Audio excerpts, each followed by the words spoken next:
মুসা আলাইহিস সালাম একটা গাছের নিচে হেলান দিয়ে বসলেন। বসে দেখলেন দুইজন মেয়ে দাঁড়িয়ে আছে দূরে, পানি নিতে পারছে না। লোকজন পানি নিয়ে যাচ্ছে, ওরা দাঁড়িয়ে আছে বেচারি। মুসা আলাইহিস সালাম গিয়ে বললেন, কি সমস্যা আপনাদের? এটা নিয়ে আপনারা আবার মেয়েদের সাথে কথা বলার চেষ্টা করেন। ঠিক আছে, তো মাহারাম গায়রা মাহারাম মেনে চলে। তারা বললো যে আমাদের বাবা অনেক বৃদ্ধ মানুষ, আমরা পানি নিতে পারি না যতক্ষণ না আমাদের কম পানি নিয়ে চলে যায়।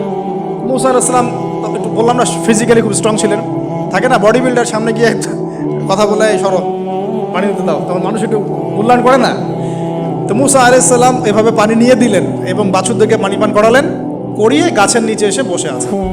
বসে বসে তিনি দোয়া করছেন। এই যে দোয়াটা তিনি দোয়া করছেন, রব্বি, একটা নেক কাজ করলেন না, মানুষের উপকার করলেন, নেক কাজ করে এসে গাছের নিচে বসে দোয়া করছেন, আল্লাহ এখানে তো আমার খাবার পানি বাসস্থান কিছুই নাই, আমি কি করব? রব্বি ইন্নী লিমা আনজালতা ইলাইয়া মিন খায়রিন ফাকির।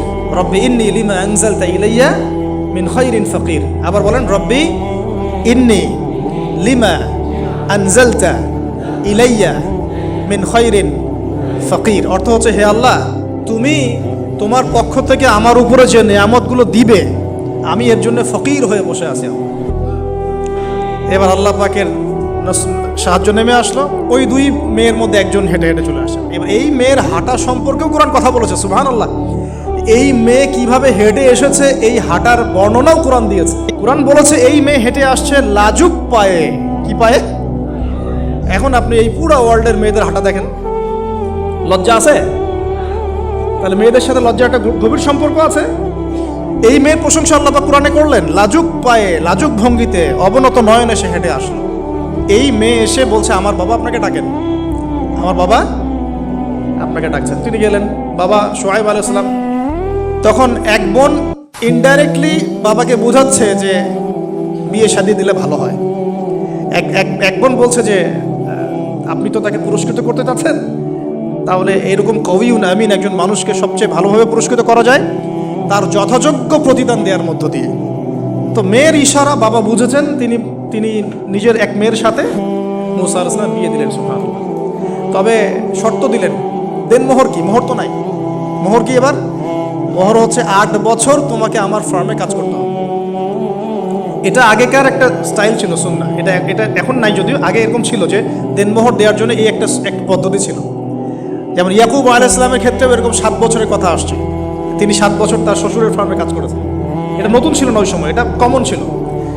এখন যেমন আমাদের দেশে কমন 10 লাখ টাকা মোহর হবে, 10,000 টাকা দিব, বাকিটা সব বাকি, তাই না? এরকম আর কি কমন কিছু বিষয় থাকে আর কি। আস্তাগফিরুল্লাহ, মাফ করুক। বলবে বাসরাতে, বলবে আমাকে মাফ করে দাও। শুরুতেই নিজের গায়রথহীনতার পরিচয় দিল। আবার এদিকে শ্বশুরের কাছে মাশাআল্লাহ মোটা অঙ্কের ডোনেশন নিতে চাচ্ছে, যৌতুক। বিয়ে আমাদের ওখানে মাশাআল্লাহ মানে কেনা বেচা, মেয়ে বিক্রি করতেছে আর ছেলে কিনতেছে। এবার 8 বছর পূর্ণ করা হলো, তিনি আরো 2 বছর 10 বছর পূর্ণ করলেন। এই 10 বছরে মুসা আলাইহিস সালাম নববী পরিবেশ পেলেন, অভিভাবক পেলেন, স্ত্রী পেলেন, প্রেমময়ী সন্তান ইত্যাদি সবকিছু। এবার আল্লাহ রাব্বুল আলামিন তাকে মিশরের দিকে যাওয়ার যে সময় তো এখন হয়ে গেছে, 10 বছর হয়েছে, মিশরে যেতে হবে। যাওয়ার পথে স্ত্রীর প্রসব বেদনা উঠেছে। তখন মুসা আলাইহিস সালাম আগুন খুঁজছেন। আগুন কি খুঁজছেন ভাই? আগুন খুঁজতে তুর পাহাড়ের ওখানে গিয়ে দেখছেন যে আগুন গাছে জ্বলছে, সবুজ পাতার উপরে আগুন। তিনি অবাক। এই সময় আওয়াজ আসলো, বিসমিল্লাহির রহমানির রহিম, ইন্নী আনা রাব্বুক ফাখলা'না আলাইক ইন্নাকা বিল ওয়াদিল মুকদ্দাস তুয়া। মুসা, ইন্নানি আনা আল্লাহ লা ইলাহা ইল্লা আনা ফা'বুদনি ওয়া আকিমিস সালাতা লিযিকরি। মানে এখানে অনেকগুলো কথা আছে, সূরা তাহার মধ্যে আছে।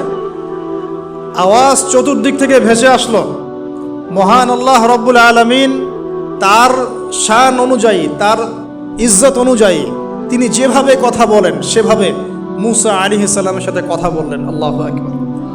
বললেন, ইয়া মুসা, হে মুসা, ইন্নানি আনা আল্লাহ, নিশ্চয় আমি আল্লাহ, লা ইলাহা ইল্লা আনা, আমি ছাড়া কোনো ইলাহ নাই, ফা'বুদনি, তুমি আমার ইবাদত করো, ওয়া আকিমিস সালাতা লিযিকরি, আমার ইবাদতের জন্য সালাত কায়েম করো, আমার জিকিরের জন্য সালাত কায়েম করো, আমার স্মরণের জন্য সালাত কায়েম করো।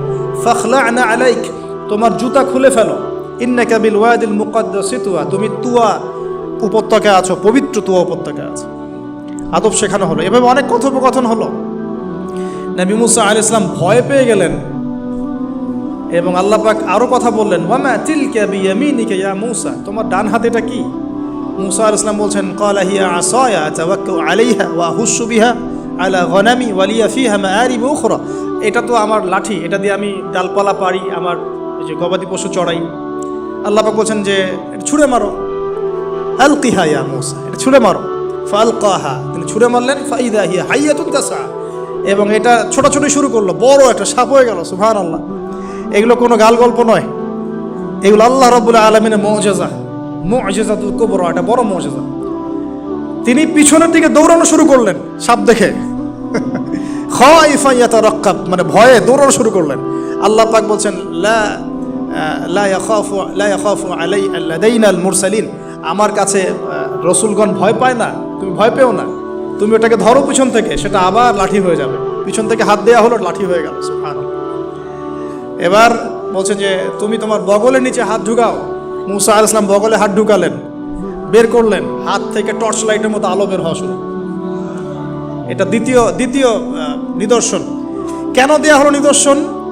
এবার আল্লাহ পাক তার দায়িত্বটাকে বলছেন, তোমাকে নিদর্শনগুলো কেন দিলাম, তোমাকে মনোনীত কেন করলাম, কেন তোমাকে মনোনীত করলাম মুসা, তোমার কাজটা কি? তোমার কাজ এখন এটা, ইযহাব ইলা ফিরআউনা ইন্নাহু তাগা, তুমি ফিরআউনের কাছে যাও।